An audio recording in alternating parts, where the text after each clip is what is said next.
जानते हैं उस समय केवल छूने से नहीं, परछाई सबसे दिक्कत थी इनकी। और परछाई तो छोड़िए, इनकी आवाज सुनने से भी लोग सोचते थे कि अपवित्र हो जाए। ये जो आवाज से अपवित्र, परछाई से अपवित्र, छूने से अपवित्र, ये दर्द जो उनको सहना पड़ा, ये दर्द इनकी जिंदगी में बहुत बड़ा रोल प्ले किया आगे चल के इनकी लीडरशिप को बिल्ड करने में।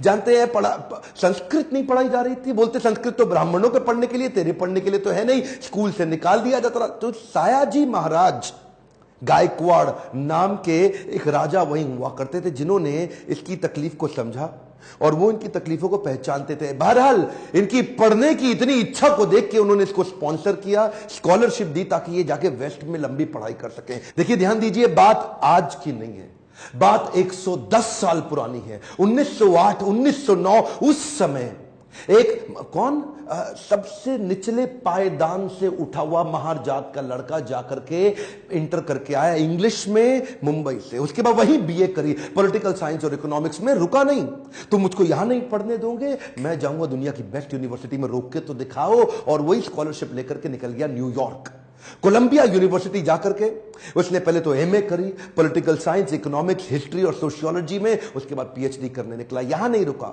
लंदन स्कूल ऑफ इकोनॉमिक्स चला गया।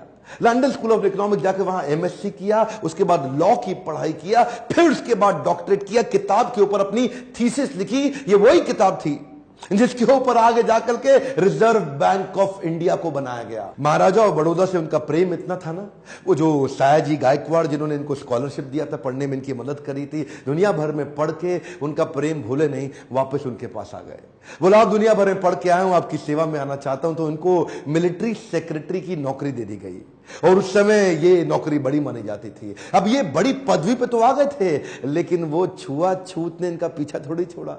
वहां भी जो सरकारी पियोन होता था ना, वो उनको फाइल दूर से फेंक के दिया करता था। बोला, तू नीच जात का है?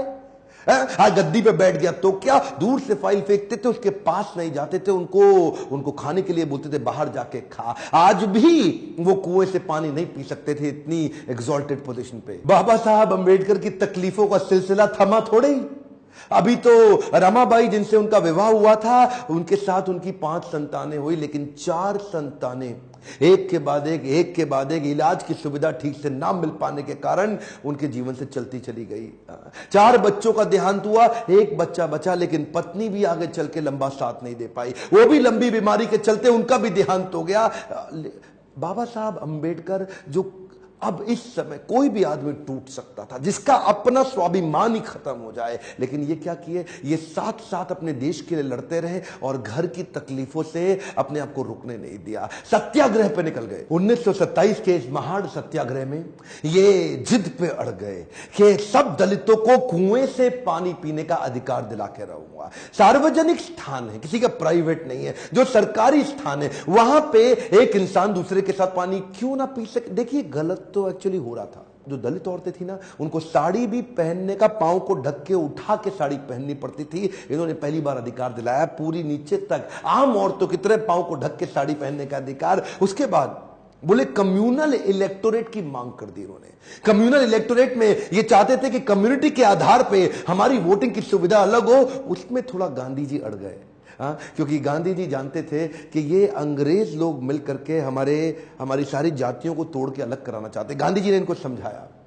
देखो क्या बोले अंबेडकर जी, मैं आपको रिजर्वेशन दिला दूंगा, मैं आपको बाकी सब मदद करूंगा, सब करूंगा, लेकिन अलग नहीं करते। अब जातियों के आधार पर अगर देश को अलग किया तो मुझे स्वतंत्रता नहीं मिल पाएगी, मैं अंग्रेजों से लड़ नहीं पाऊंगा, मेरे साथ खड़े होके मेरी ताकत बनो। वो जब अंबेडकर नहीं माने तो गांधी जी ने फिर उनको रिक्वेस्ट की और उसके बाद अनशन पे बैठ गए गांधी जी। बहरहाल अंबेडकर उस समय उनके सामने बड़ी दुविधा आ गई। वो सोचे, एक तरफ मेरी अपनी जाति के लोग, मैं उनकी मदद करूं, और एक तरफ देश में आंदोलन लड़ रहे हैं गांधी, उनका जीवन, इनके जीवन का त्याग ना हो जाए, कहीं ऐसा जीवन ना खत्म हो जाए। उन्होंने गांधी जी को समझाया, बोला ठीक है, आप अपना अनशन छोड़िए। पूना पैक्ट वहां साइन किया गया, और पूना पैक्ट जब साइन किया, उस समय इन्होंने रिजर्वेशन तो कम से कम कंट्रोल में कर लिया। The evolution of provincial finance in British India नाम की इनकी किताब, द प्रॉब्लम ऑफ रूपी नाम की 2 किताबें, जिसके आधार पे आरबीआई की स्थापना हुई। मैं दोबारा बोल दूं क्या? इन्होंने जो किताबें लिखी उसके आधार पे आरबीआई की स्थापना करी गई। कैन यू इमेजिन, भारत के सबसे निचले पायदान से आया एक यंग लड़का जिसकी कोई मदद करने वाला नहीं, आज उसकी बुद्धि पे आधारित हमारे कॉन्स्टिट्यूशन की स्थापना भी की जाएगी। इनकी ज्ञान, बुद्धि और कौशल का लोहा इंडियन लीडर्स और ब्रिटिश लीडर्स दोनों मानते थे। 1947 में भारत आजाद हुआ और गांधी जी के पास नेहरू अपनी पूरी कैबिनेट की लिस्ट लेकर के आए।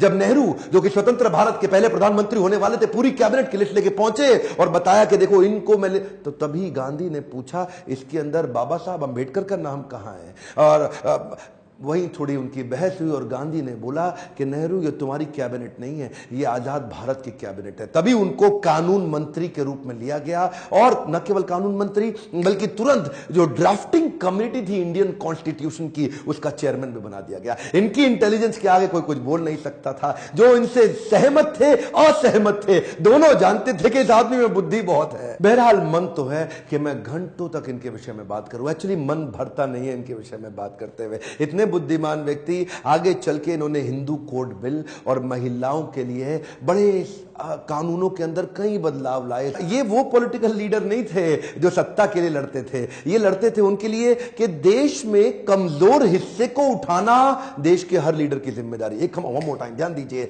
चाहे वो महिलाएं हो, चाहे वो जाति धर्म के आधार पे हो, कमजोर हिस्से को आगे बढ़ाना, सपोर्ट करना, तभी देश आगे चलेगा। खुशहाली आएगी तो फायदा सबका होगा। कम ऑन, ध्यान दीजिए, पूरे देश में खुशहाली आएगी तभी फायदा सबका होगा। इनकी भाषा में, इनके भाषण में, इनकी चर्चा में, इनके आचरण में, इनकी किताबों में और ड्राफ्टिंग कमेटी में चेयरमैन होते वक्त कॉन्स्टिट्यूशन को लिखने में सहनशीलता लगातार दिखती रही। अहिंसा परमो धर्म, बौद्ध धर्म को अपनाने लगे।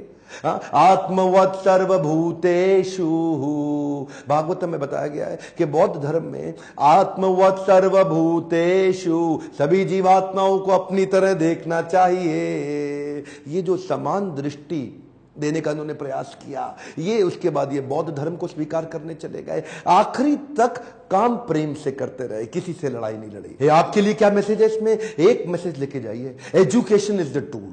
पूरी जिंदगी में सबसे निचले कमजोर तबके को उन्होंने उस एजुकेशन के बल पे तो खड़ा किया। ये लगातार जो पढ़ते रहे, लोग इनके सामने चुप, इनकी एजुकेशन के चलते तो हो जाते थे। कोलंबिया यूनिवर्सिटी आगे चल के इनको number 1 scholar in the world की उपाधि से नवाजा गया। देश ने इनको भारत रत्न दिया। एक बात समझ लीजिए, इनके बराबर लीडर पृथ्वी में गिनती की होते हैं, परसेंटेज में नहीं होते। लर्निंग क्या है? Education is the tool. Entertainment के तो बहुत चैनल होंगे यूट्यूब पे, पर मैंने एजुकेशन का चैनल बनाया, कोई एंटरटेनमेंट नहीं है इधर। और देश को भीमराव रामजी अंबेडकर के विषय में एजुकेट करना, उनके संघर्ष के बारे में बताना मेरी आपकी पूरे देश की जिम्मेदारी है। बताइए तो सही लोगों को कैसे संघर्ष से उठ के खड़े हुए हैं। शेयर करिए वीडियो, जिसको हो सकता है, जिसको इंस्पिरेशन मिल सकती हो, कमेंट बॉक्स में बताइए। अगर किसी और लीडर का वीडियो देखना चाहते हैं, लाइक करिए। अगर थोड़ा भी वीडियो पसंद आया, जितने लाइक उतना मेरा उत्साह बढ़ेगा। बताइए कि आपको कैसा लगा ये वीडियो। सब्सक्राइब करिए, बेल आइकॉन हिट करके दूसरों से भी करवाइए। मेरे साथ जुड़े रहने के लिए प्रेम पूर्वक हर बार की तरह